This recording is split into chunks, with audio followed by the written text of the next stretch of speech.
Let's take a really quick look at the new shimmer reverb type that has been added in the Axe-FX 3 Aries firmware 6.02.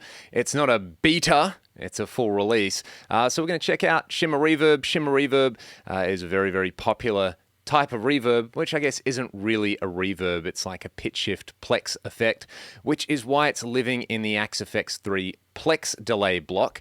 Just go to the type if you've updated, and make sure you update Axe Edit as well, and you can access shimmer verb. This is what it sounds like when it's not on in this preset. I'm on the neck pickup of this Strat.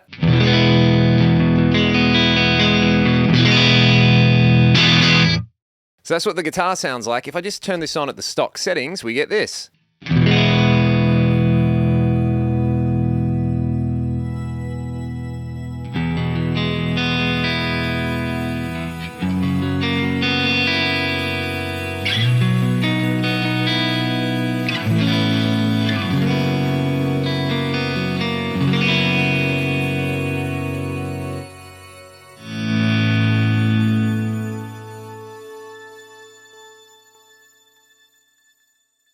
I should add before I go any further, if you want a really detailed rundown of all the new stuff in firmware 6.02, however you want to say it, go and watch Chris from AxeFXtutorials.com break down. His in-depth videos are always awesome, and he's got a video up about this. So I'm just going to play with the shimmer reverb. Also, you can go and check out a video by Marco Fanton, who's one of my favorite guitar players ever, jamming around with this shimmer reverb block. So hopefully I'll hit the middle ground, and I'll do a bit of playing, and I'll do a bit of talking. All right. That's at stock settings. Let's look at the parameters really quick. Kind of like the plex delay block, we've got reverb size, decay time, diffusion. I'm going to leave diffusion cranked up because I like the way that sounds on just about everything. You've got crossfade, which is, I'm guessing, going to control something between the pitch. Who knows? We've got a pitch direction. Let's have a listen to what it sounds like forwards and then in reverse.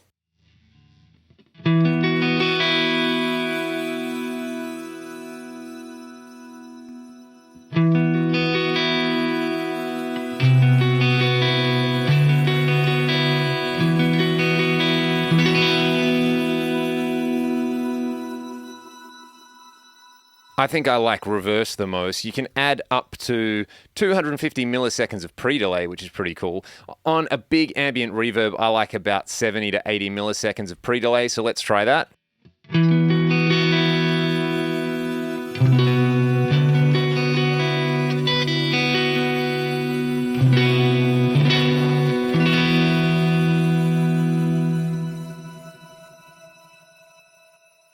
And then there's high cut and low cut. For these kind of sounds, go nuts with the high cut, bring it down to 4K or something like that if you want a really kind of smooth sound. And I generally bring the low cut up a little bit as well on most reverb things to about 100, 120 hertz just to clean up the low end.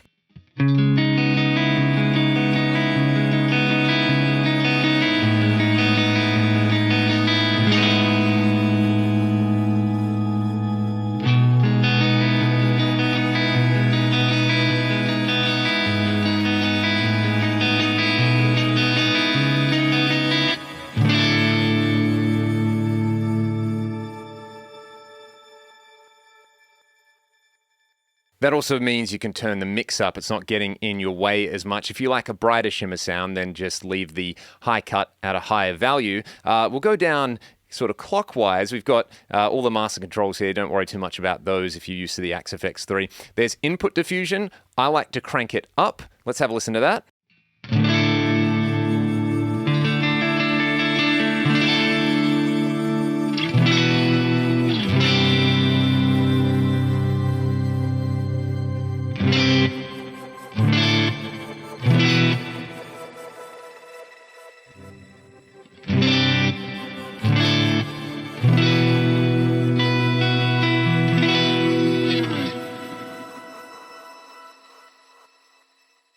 Diffusion just gives it less of that like crystals block sound and a little bit more of that kind of smear that I like with an ambient reverb. Then, this is really cool, there is a filter section that you can set. So we could set this to any type of different, say like a bandpass filter, and we could attach an LFO to it and have that sweep up and down through a particular frequency band like this.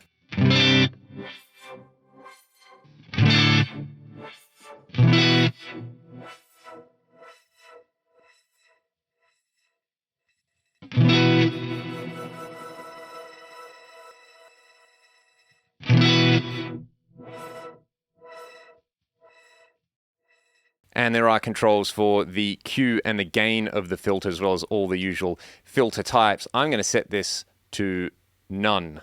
So I'll just basically turn that off, and I'm going to turn the LFO off there. That's something that you might want to play around with if you want those kind of swept reverb sounds. Personally, I don't. The really important control, though, last but certainly not least, is the shimmer intensity. With it down low, or basically on 1 or 0, you don't get any of that pitch effect.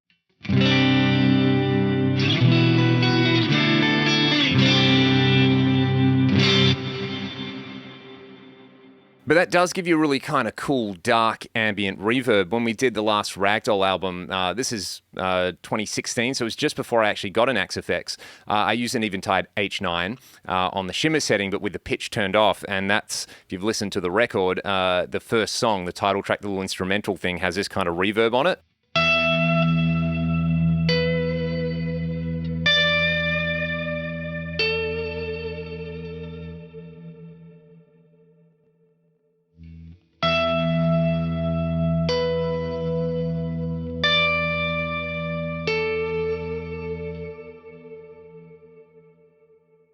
Cranking the reverb size up helps there if you wanted to cop that kind of sound. But that's with it off. Then if you've got it set low, you get not much of the shimmer effect. Surprise, surprise.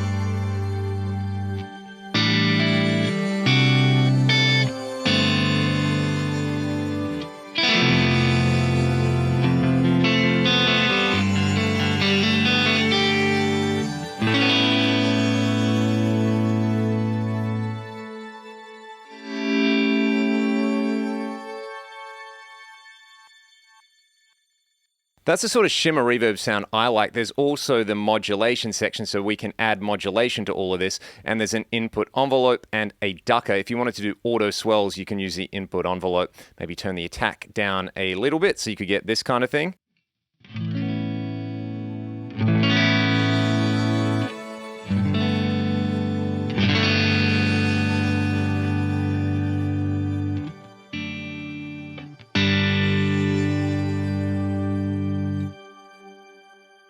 And again, that's something to play around with and cater to your own taste. I'll turn that off for now. So I tend to like those kind of darker sounding ambient reverbs. I like the shimmer intensity up, maybe not at 10, maybe at like 8 or something like that. Crank the input diffusion, crank the diffusion, crank the reverb size, bit of low cut, bit of high cut. For example, if I turn the high cut up a little bit more, you would get this effect.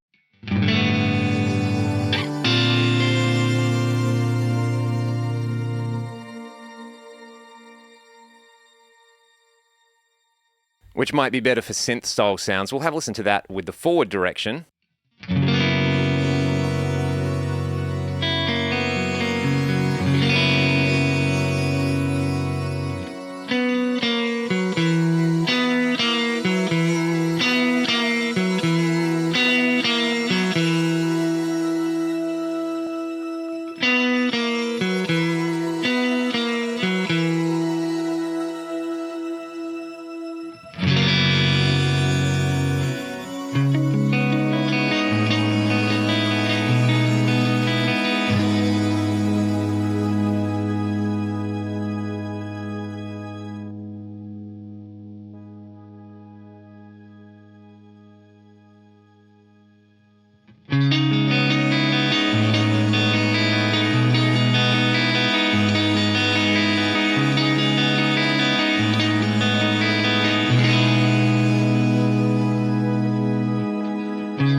don't know why that makes me want to play Rush sounds and Rush songs, but it does. Maybe I'm that kind of mood at the moment. This would be amazing on synths as well, if you want that kind of Blade Runner style thing. So yeah, yet again, this is one of those like gas killer kind of things.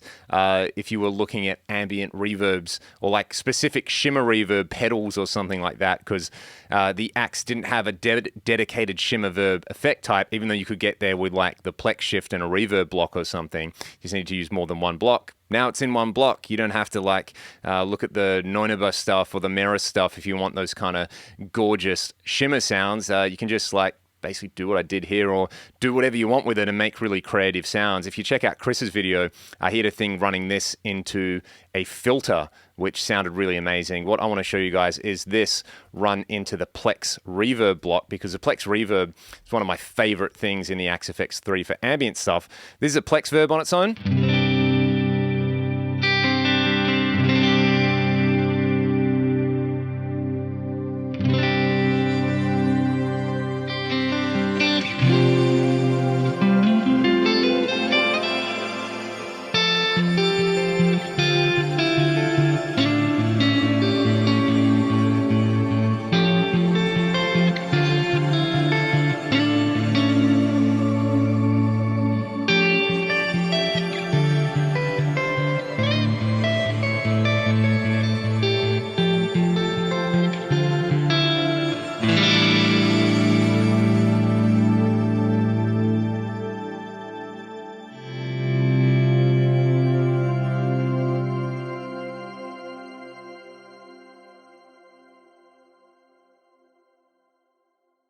It's fantastic. Go and grab the firmware, check it out. If you have any questions or comments, leave a comment in here, and I'll see you guys next time. Thanks for checking the video out.